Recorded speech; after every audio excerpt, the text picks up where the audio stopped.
to say that I really don't know too much about Bill or Monte or the program they're going to talk to us about. So I'm just as excited as you are to hear more about it. I've read the numbers, I've seen how effective it is, and I really want to hear more about it. So please join me in welcoming Bill Bedrossian and Dr. Monte.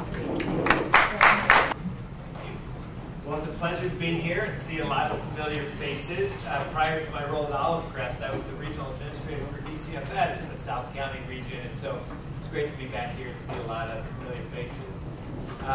I want to take you actually back to the mid-90s when I was in graduate school in Chicago, and I was working at a group home, a residential facility, that had about 40 kids. And these were kids who were really behaviorally challenged, what we would call here in California probably a level 14, a locked facility. And the location was kind of downtown Chicago, so there's a lot of traffic around it. One of the perceptions in the community was that it was an orphanage. And it really wasn't. It was a residential facility, and all the kids were either working towards reunification back with their families or were going to be moving towards adoption. But a lot of people in the community thought it was an orphanage. So one of the things that happened relatively regularly is that people in need would come to the residential facility and say, "Can you take my child? I can't take care of my child."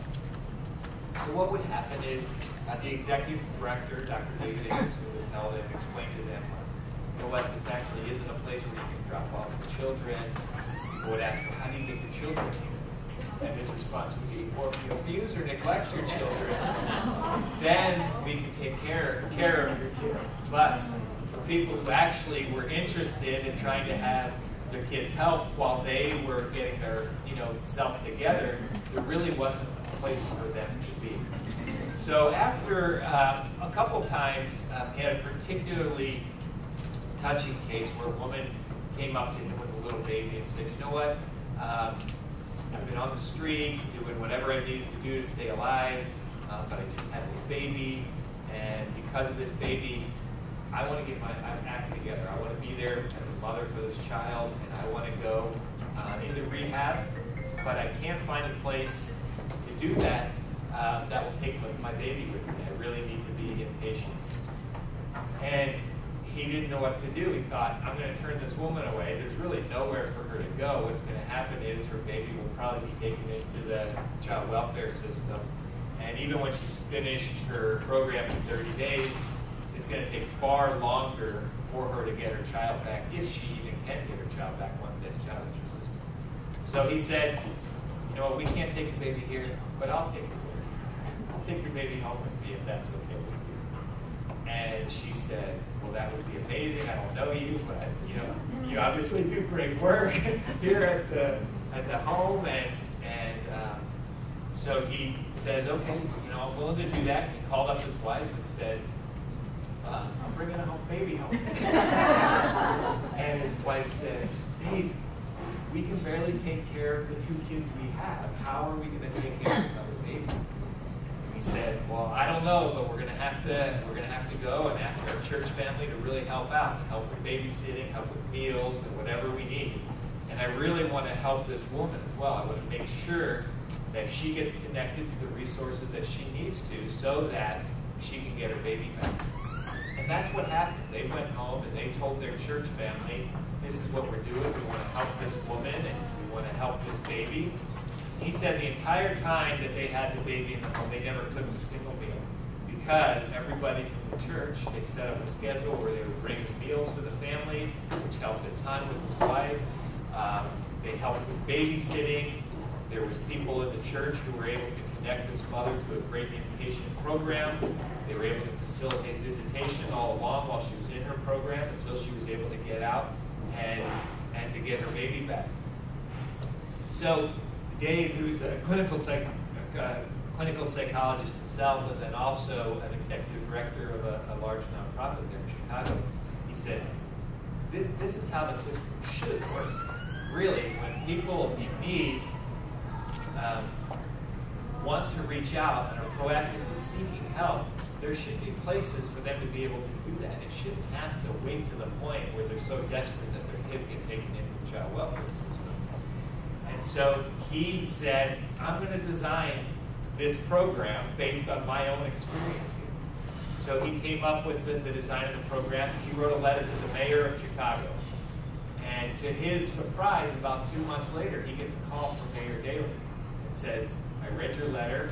I'm really intrigued. Would you come in and talk to me about it? So Dr. Anderson goes into the mayor of Chicago and tells him, this is what I'd like to do. This is what I think is work. This is what I think the community has a responsibility to do. The mayor said, I agree. I introduce you to the state head of the Department of Children and Family Services. Let's see if we can make this work.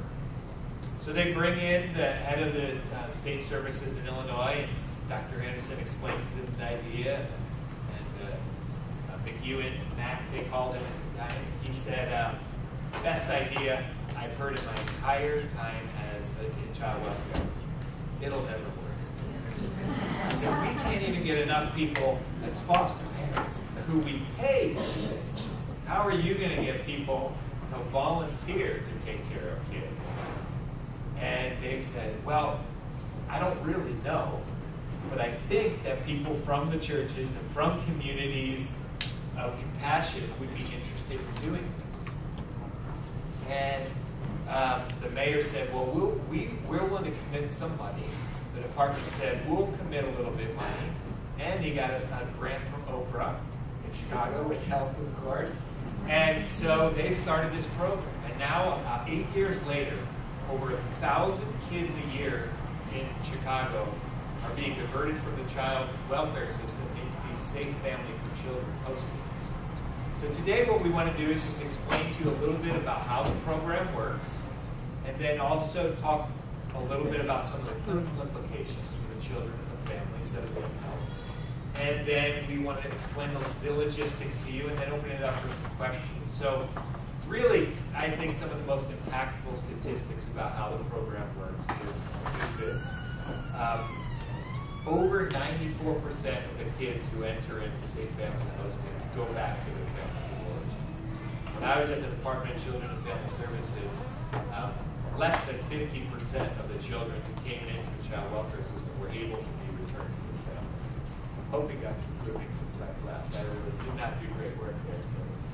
But they are really, it's difficult because of all the hoops you have to jump through because of the court system. That makes it really hard, even for families who maybe aren't dealing with specific issues. The court kind of makes you jump through a really kind of a battery of hoops that might not even apply to you. For example, most families, when they have their kids taken from them, they'll have to do parenting classes. They might not be bad parents, they might just have a substance abuse issue.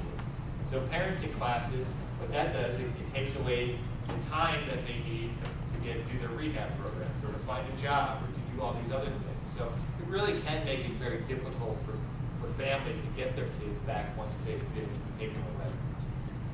And so Safe Families is designed for the community to step up and say, hey, we want to be a part of helping families in need in our community who really want to be helped.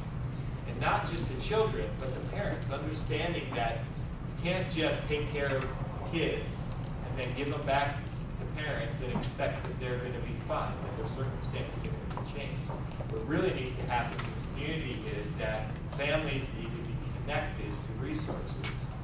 And we've discovered that through the church, there are these built-in networks where people are already have communities where they're supporting one another. And if they're willing to offer that support to other people, families who were previously in isolation are walking into a situation where they now have a whole family of support. So Safe Families is designed to help those kids in needs, really any needs. So not only substance abuse issues, we help families who have parents who have been arrested and are going to be in jail for a short period of time.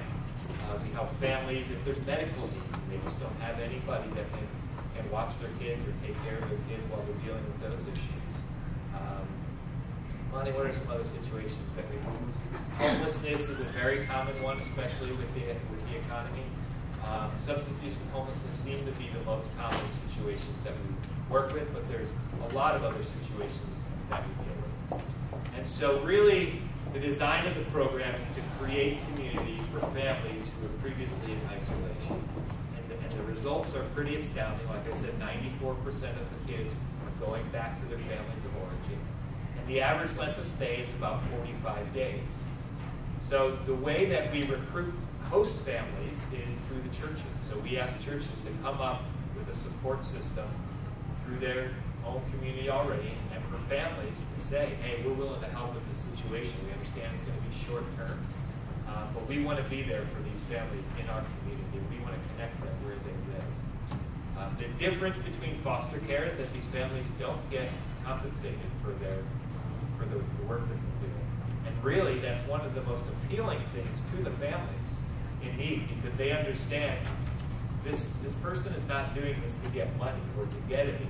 They're doing this because they genuinely care about people in their community. And that really is a very appealing thing to them. And they're not getting anything in return monetarily. We screen the families the same way we would screen a foster family. So we've been a foster family agency for over 30 years, and so we use all the same best practices that we would for foster families, but they're not licensed through the state. They go through a home study approval process very similar to our foster. So we're checking criminal backgrounds, we do a psychoanalysis of the family, looking at the financial stability to make sure that they're able to really help these families. So that's a little bit about the logistics, but really, I think the most powerful testimony about how the program works, how powerful it is to hear from some of the families that have gone through it. So I'm going to introduce you to Noelle and Ernie. Noelle is our Safe Families Coordinator for the City of Long Beach, or for the community in Long Beach here. We've actually been doing Safe Families in Southern California now for about 4 years.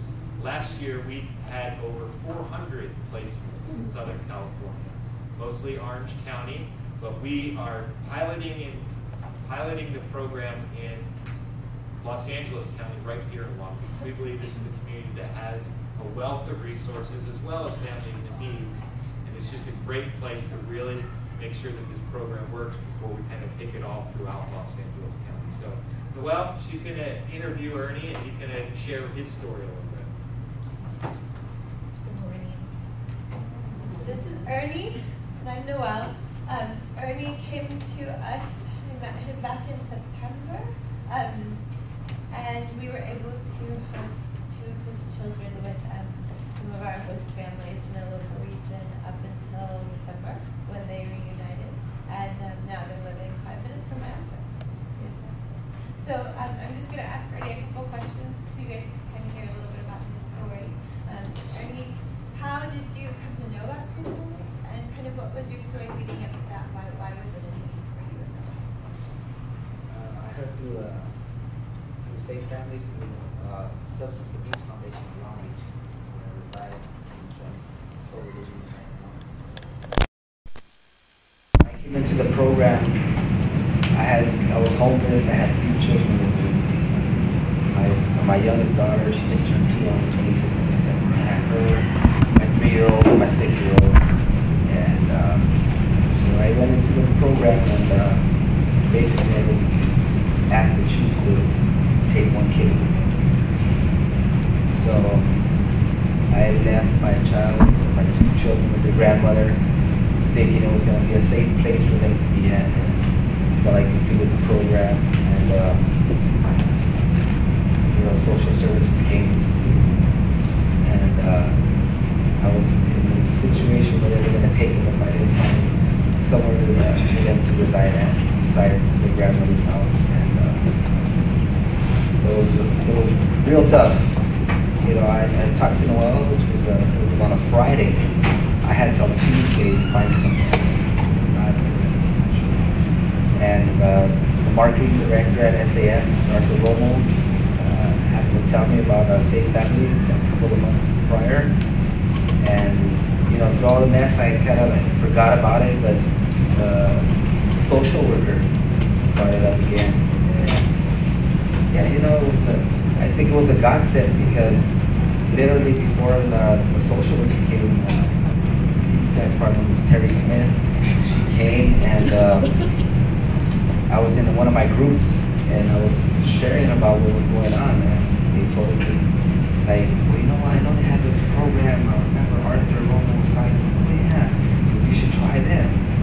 And this is soon as I was there, they called me to the office. Oh, social services here, and I was like, oh my God, my heart started racing. And so I talked to Terry or whatever.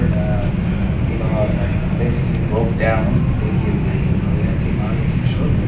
The mother ain't around. I'm a single father, 3 kids. It's rough. And she referred me to you guys too, and that's how I got home. And they were there for a few months. I got them back December the 2nd, and they're with me now. I'm in sober living at the CCC Youth Foundation, and you know, when I first heard about this program, I thought it was too good to be true. Yeah, oh yeah, we'll take your kids, no child services involved. I'm looking at these people like, right. Right. And so I just took a chance. You know, like I said, I thought it was a godsend, so I figured, you know, just gonna have faith in this. And met with Noel. I met with the host family, which is the Hans. They still in Koreatown. And they were real good to my kids. They took care of them. They enrolled them in school. Miss Han, she homeschooled my 3-year-old. He's 3 and he already knows how to spell his name.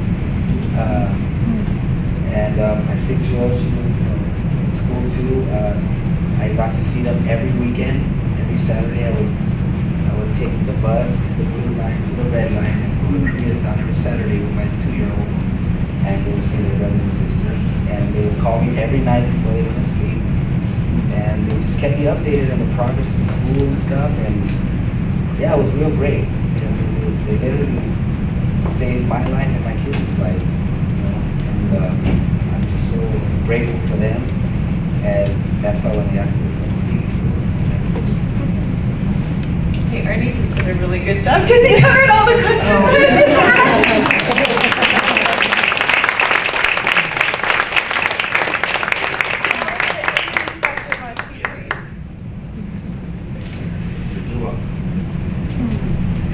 And we really are thankful that Ernie could come today.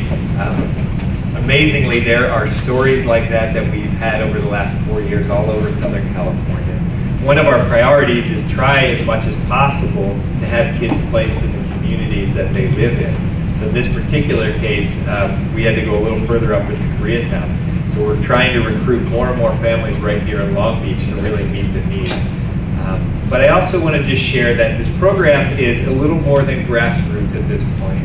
A lot of studies have gone into it. Casey Family Programs right now is doing some work with the Safe Families program to try to make it an evidence-based practice. A number of universities have done research about the program, and so there really is some great clinical best practices that have been developed as the result of this program being implemented for the last 8 years all over the country. So not only is it happening in Chicago and Southern California, but there's actually 50 other cities around the country that are starting programs like this. And also in England, and I want to say one of the, South Africa too, right? I think also in South Africa is going to be starting as well. So it really is a movement of compassion is what we like to say, is that there are families all over this world that are in need, and there's other families all over this country and world that have resources. And how can we do a better job of connecting those families in need to those families and resources so that everyone can kind of be at a place where we're helping one another and our communities are running more smoothly. And so I want to introduce you to Dr. Monte Pries. He's our clinical director for our Safe Families program here in Southern California. He does a number of things, including evaluating families who want to be host parents to make sure that they are suitable to become host parents. He also really works with our birth families, and he also really helps us to develop best practices from a clinical perspective for our program here in Southern California. So, Dr. Monte Pries. Thanks, Ben.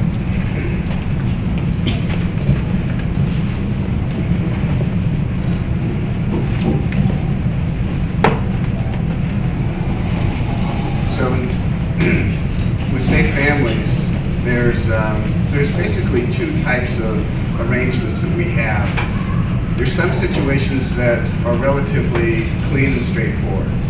And like Bill mentioned, sometimes we help, say, a mom who perhaps she's going to give birth to another child, and she has 2 children of her own, and she doesn't have anybody close enough to her to watch the kids while she's in the hospital.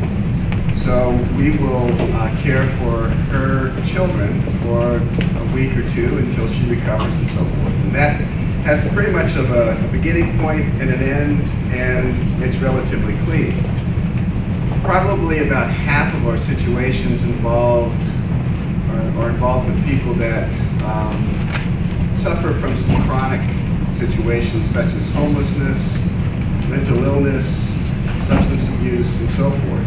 And with this population of people, it's not as clean and predictable as it is with some of our other host families or some of our other biological families. So I'm going to talk about a case involving a woman that would come under more of the category of a longer-term engagement. It's a bit of a case study. Most of our families that we help are single moms, so apologies to Ernie. As a single father, I'm just going to refer to single mothers. And Ernie represents somebody that's probably the higher end of our functioning scale. And so we're really helping moms that are in desperate straits. So we first heard about Aubrey when she was living with her children in a park in Anaheim. And she'd gotten our number originally from a friend of hers who had used our services about a year previous. And she and her children, her 2 children, had moved away from an abusive situation when they were living in Texas. And they had been living in this park for about 2 or 3 weeks. And Aubrey was 22 at the time, and she had a 5-year-old boy and a 3-year-old daughter, each from different fathers, of whom neither were presently involved with the family. Biologically speaking, Aubrey was 22, but her emotional style and her overall demeanor was more of that of an adolescent or perhaps an early teenager. She was in a very desperate place, but she was also very skeptical of us. She was fearing that we would be serving the function of CPS and decide perhaps that she was not fit to be a mom and that she would lose custody and lose her parental rights. She herself had spent years in foster care, and so for different reasons she was determined not to repeat that for her own children. So the immediate goal that we had with wanting to help Aubrey was to help her just stop her life from shaking, to get some stability, to find some housing, to help her perhaps with even finding a job ultimately. And she also had some legal issues that she needed to look at. So her children went into the home of John and Amy, one of our volunteer host families, while Aubrey was given the chance to focus on her future. And these are how these arrangements tend to begin. So I want to talk a little bit about a couple of distinctives of safe families and something about how we work and why sometimes what we do does work particularly well. And I'm going to highlight 2 of our program's distinctives. One of the distinctives is something that Bill had mentioned, is that the connection with the family in need is a voluntary arrangement. It's voluntary from our host families, from our volunteers, and it's voluntary from the biological mom as well. This has a couple of effects and therapeutic implications. So I want to list those and talk about those briefly. Number 1, when there's a voluntary arrangement between 2 parties, there is more of a chance for a real relationship to be established. And it's the power of the relationship that we believe is the vehicle of change in the life of the biological mom. So let me just say that again. It's the power of the relationship, which is the vehicle of change for the families that we are looking to bring some healing to. And it's the voluntary relationship that potentially is the most impactful. The mothers that we help, they don't have to use safe families. There's no court-directed action for them to take, as it would be with the foster care system. And we are not focused primarily on the behavioral management of the mothers. We simply want the children to be safe during a time of crisis, and to offer the mom a chance to have a relationship with a community of people who can potentially offer her the kind of emotional support and logistical support that is so lacking in her life. And we hope that this relationship can evolve, because it's not based on obligation or force, but based on a choice and a desire on the mom's part to bring herself out of isolation. There's a positive correlation between social isolation and child abuse. And the more the moms are isolated, the higher the incidence of child abuse occurs. And all of the moms that we help are severely isolated. And if you think about it, they'd almost have to be. None of the families that come to us because there's a wealth of other options. As is with Ernie, it's more of a matter of necessity. They come to us because they don't have options. And we can just think about Aubrey. She had no family here. She had no community, no friends, no connections with even like a place like this, a center in the community that could give her support, or a local church. She was by herself. And many times the only attention that she was getting in her life came when she was in trouble with the law, or perhaps at risk to have her kids taken by CPS, and then there was always situations where she was forced to comply with expectations because there would be dire consequences for her if she didn't. And it's not that these kinds of situations that law enforcement is involved with or social services is involved with is wrong in any way. It's not. It's great.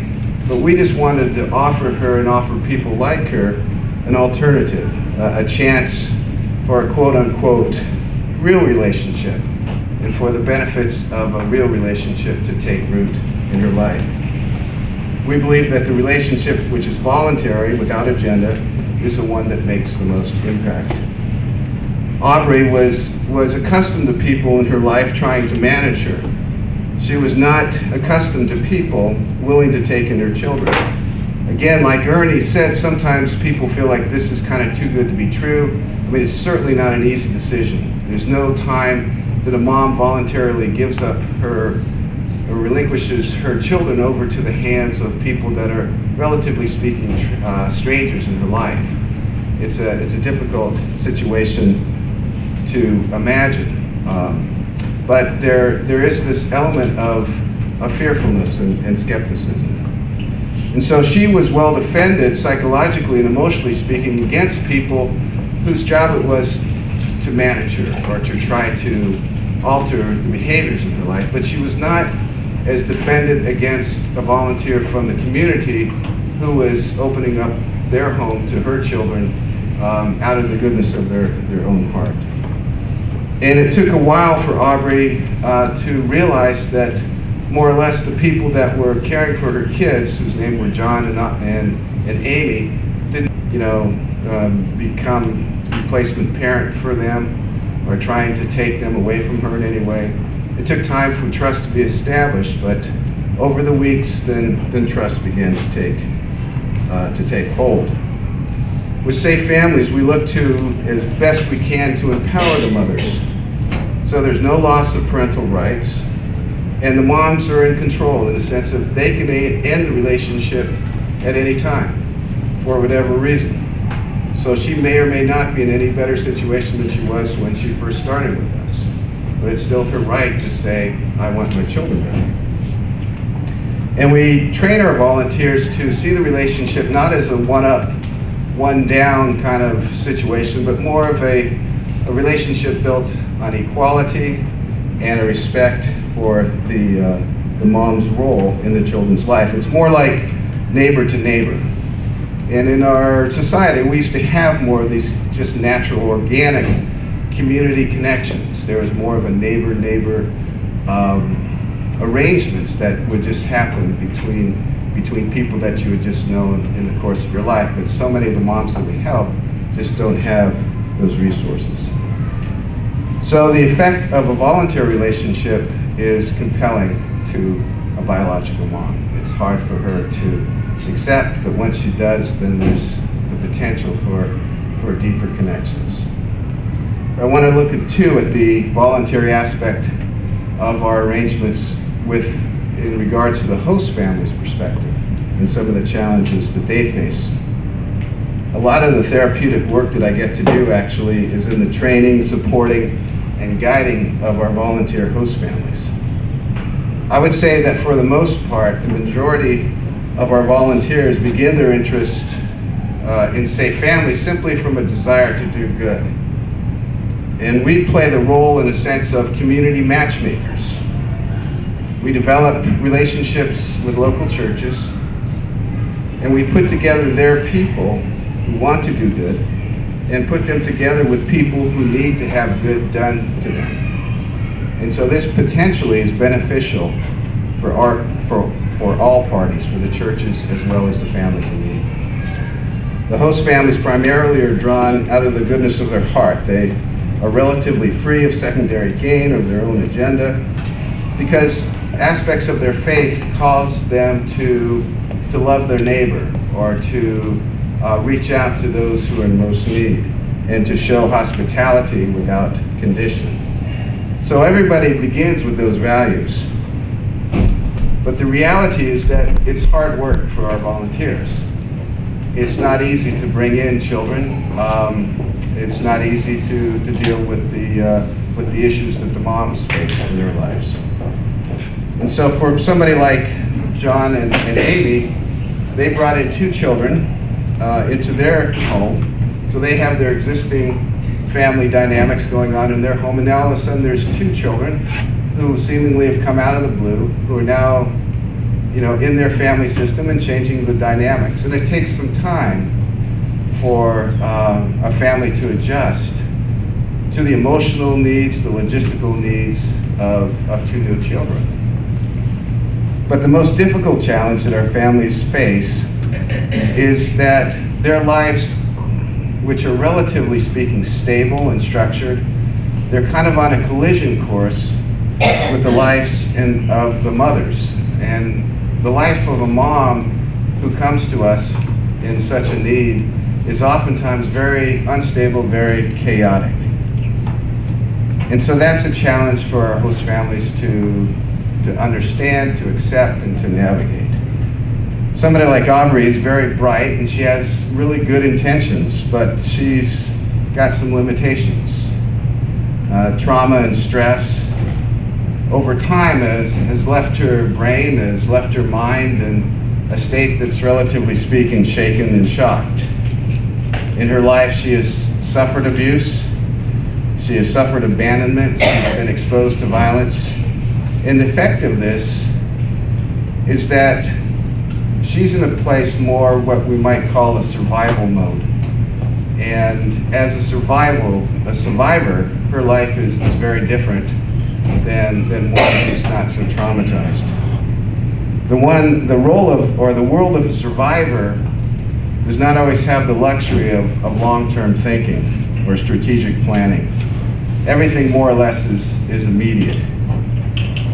Without that long-term thinking, without the perspective of delay of gratification for a greater good down the road, there is more or less only energy that she would exert in the immediate situations to find what she needed to find in order to live, in order to survive. In contrast, for our host families, they've lived their lives to a large degree based on such values as delay of gratification and long-term planning and more or less following the rules of conventional culture. So they want to show hospitality and they want to open up their homes to children and their hearts to the mothers without conditions. That's what we call them to do. But it's a challenge and they can't always sustain that. They don't want to necessarily impose their values, but on the other hand, they do want to impose their values because they have seen those values work for them. So there's a collision between two cultures. And the culture is not so much necessarily ethnic or even poverty driven. The culture is hearts and minds that have been traumatized, colliding with lives and minds that are not traumatized. And how to navigate and bridge and really interpret each of those worlds for the other party is a big part of what we do over time. So the values of honesty and sacrifice and mapping out a future, etc., while never practiced perfectly by anybody, are so ingrained into a lot of our host families' thinking that it's difficult for them to understand a mom who feeds her children primarily McDonald's, or who is in a situation of working the streets in order to support her crack habit. Or she doesn't help the kids with the homework. Or a mom who will say just about anything just to give her, her family a better chance of surviving. This is hard for our families who have lived, different lives to really embrace and to understand. So there's this huge culture gap between those who are traumatized by life and those who just have stress. Their lives are not easy, but they're not debilitated by trauma in the same way. So while the volunteers think that they have no expectations and they're doing this work solely from the goodness of their hearts, the fact is that they are like the rest of us.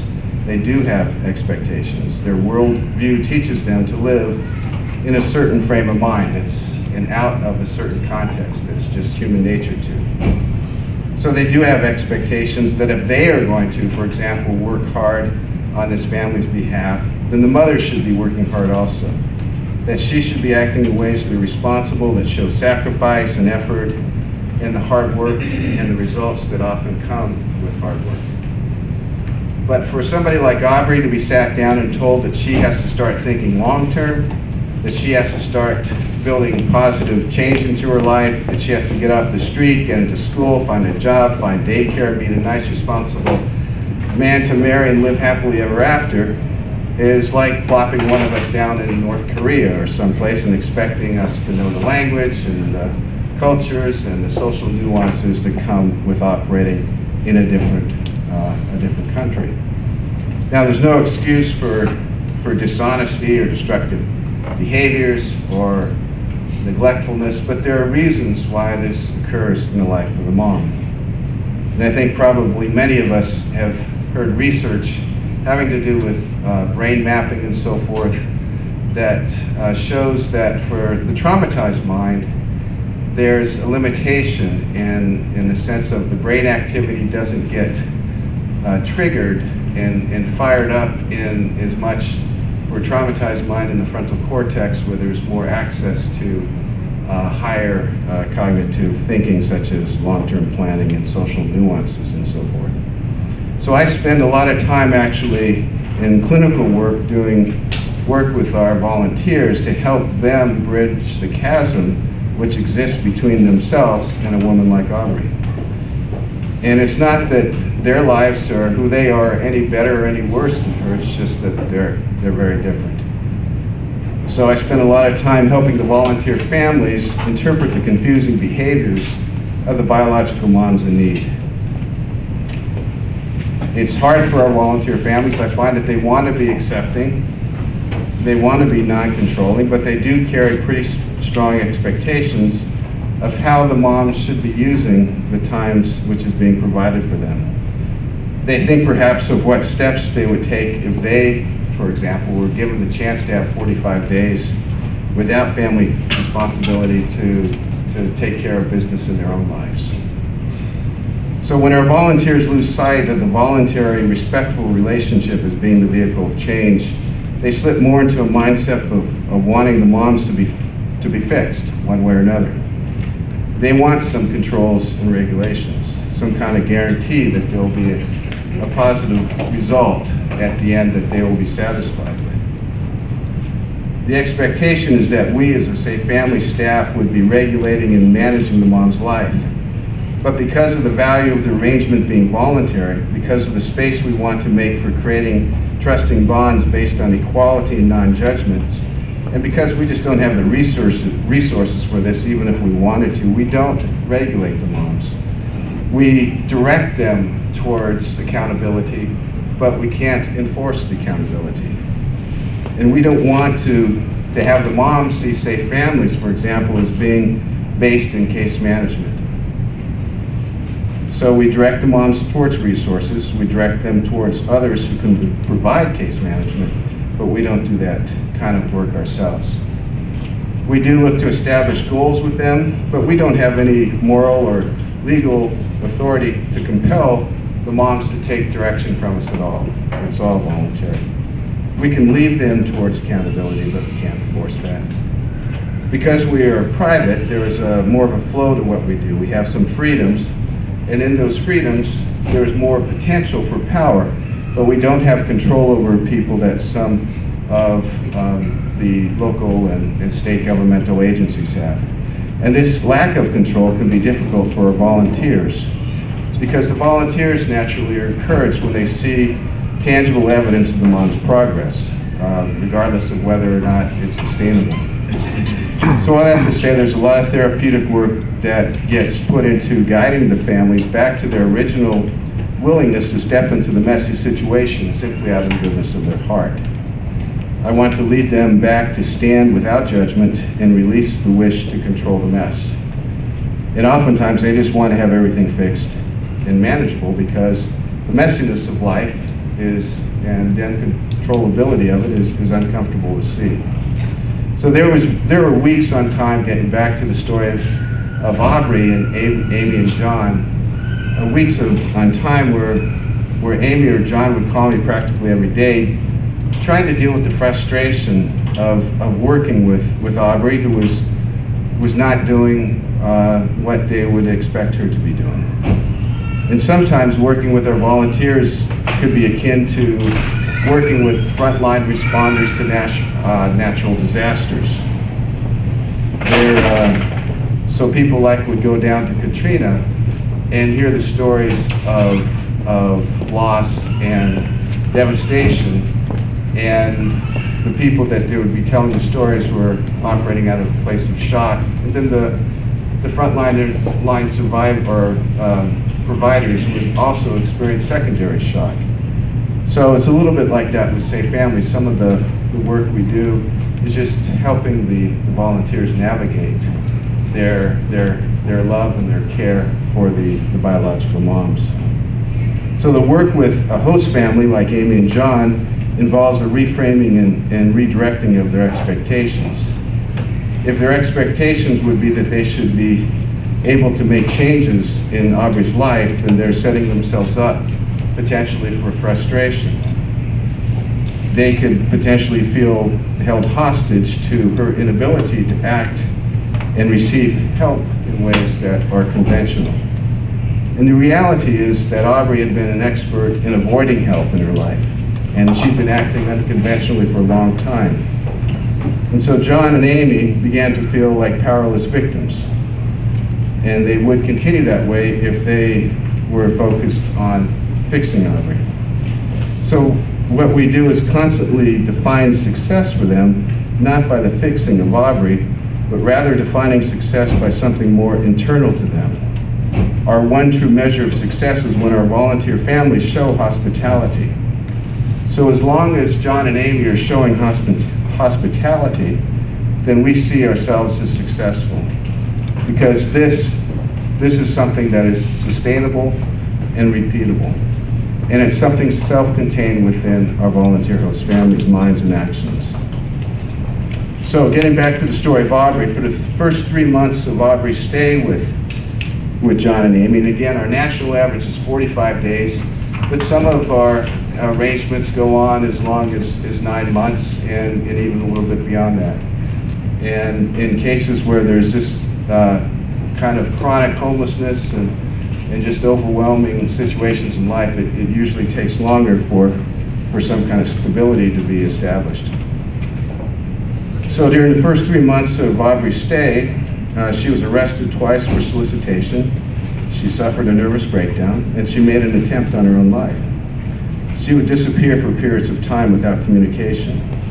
And when she did call to talk with her kids, she would often say things that were upsetting to them, or she would set up a time to meet with them and then not show up.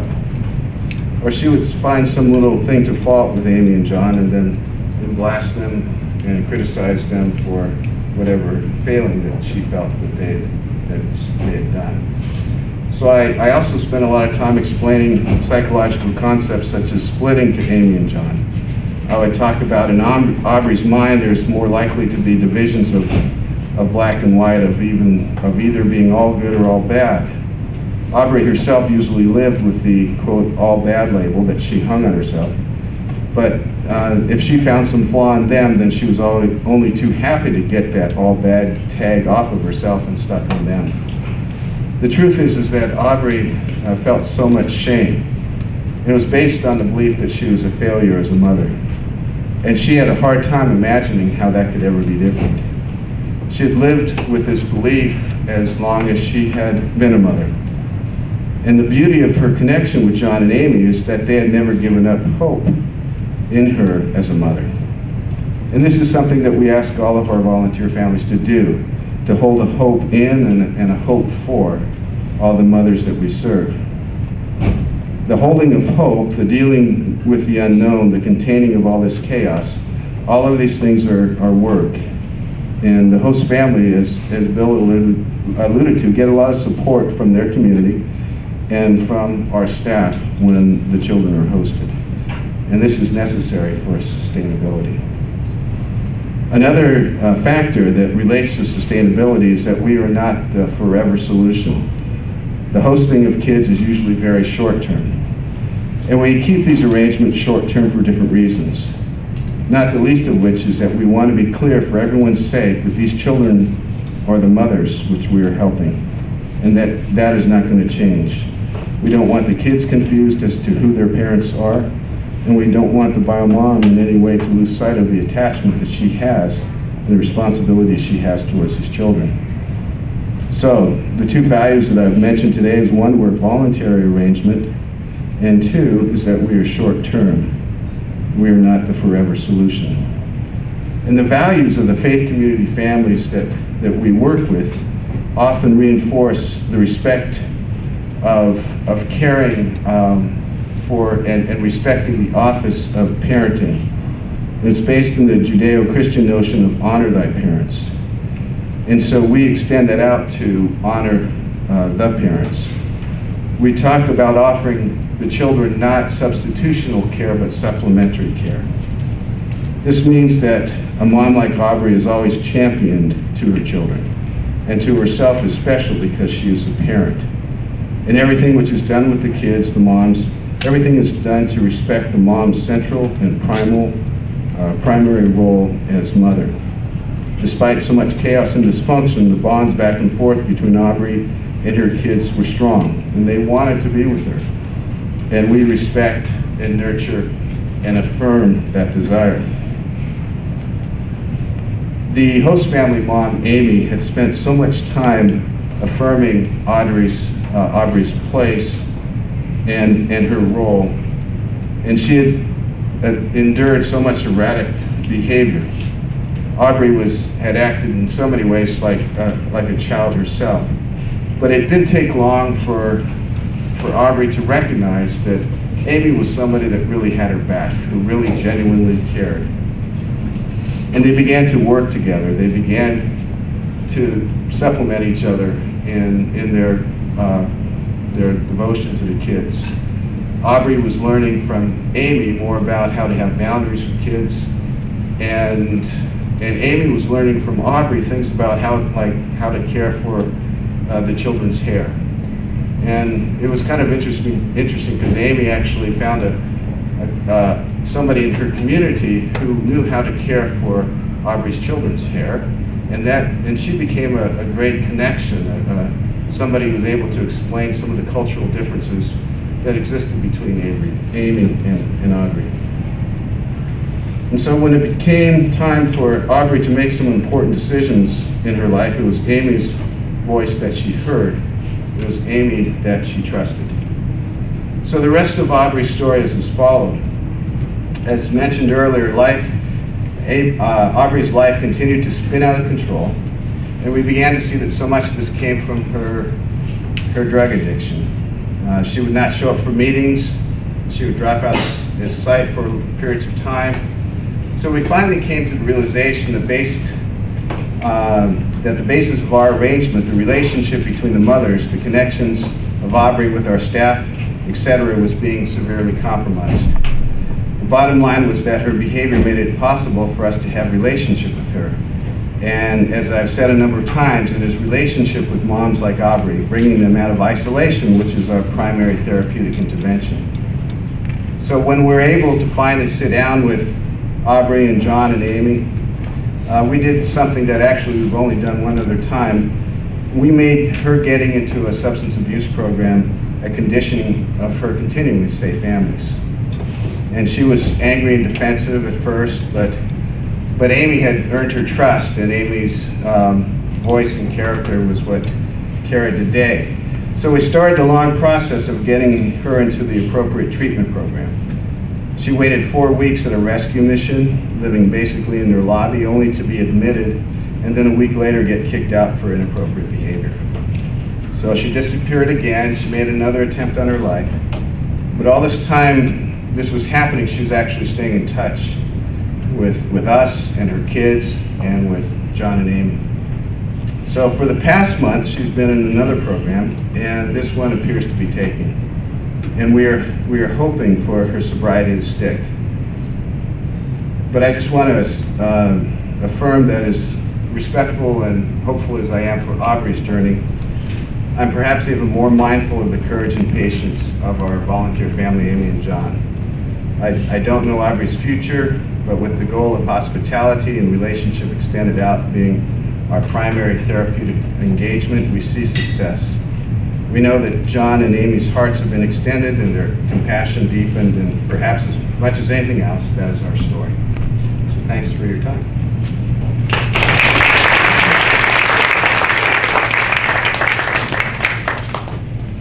Sure.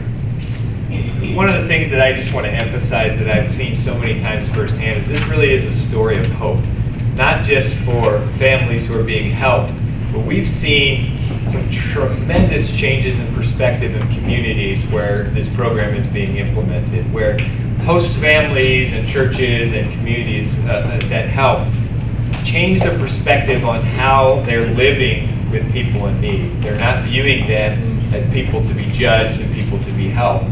They're viewing them as neighbors who just need a helping hand. And that change in perspective is really kind of a catalyst for huge community change. And that's what we are trying to bring to Long Beach right now, is to bring more community among one another so that we view our neighbors as people that we have a responsibility to caring for, not somebody who has problems that needs help. They're our neighbors who we want to extend a helping hand to. And so that's really what Safe Families is all about. And so we wanted to introduce that program to you today. I just want to direct you. There are some materials here. If you have interest in having someone from Safe Families come and talk to your agency, Noelle is willing to come out and do that. And I also want to point to you in the back there's a stack of cards that are Safe Families cards that we encourage you to take, that you can hand out to clients or families in need. And it has a 1-800 24-hour hotline number on there. So if you know of a family that could benefit from this program, we would love to connect with them as well. What I'd like to do now is open it up to any questions that you might have, any logistics or clinical type questions. We'd love to answer that. We have time for just a couple questions, and then we need to officially close the meeting, and then if people want to Sure. Yep. Sorry? Well, that's a question. You say that 90% of the children are reunified? That's actually 94%. 94%. Yep, and the other 6%, oh yeah, I'm sorry. The question was, she said, not over 90% of the kids are reunified with their parents. What happens to the ones that aren't? So the 6% that don't end up going back to their families are cases where we do need to get CPS involved. And usually it's because of some sort of abusive neglect situation where we have an obligation as mandated reporters, knowing that if the kids went home right now, the child would suffer abuse. Sorry? What about situations where you have an extended relationship, the children go back to the family, do they, and there's a need for it again, do they go back to the same family? What is the agreement over time? Yeah, so unlike Child Protective Services, we actually view recidivism or reuse as a positive thing. We think in many situations it's an identification. The family's self-identification of needs is a strength. They're saying, you know what, I have a resource now with this family and I'm going through a crisis, so I can use this family again. So we have many situations where a family in need has a second need and they're able to go back to that family. We have a lot of situations where the host families end up becoming like extended families, where they become aunts or uncles or grandparents, and families are now including them in their holiday celebrations, Thanksgiving and Christmas and things like that. So we have so many stories like that. A couple stories just even in Long Beach where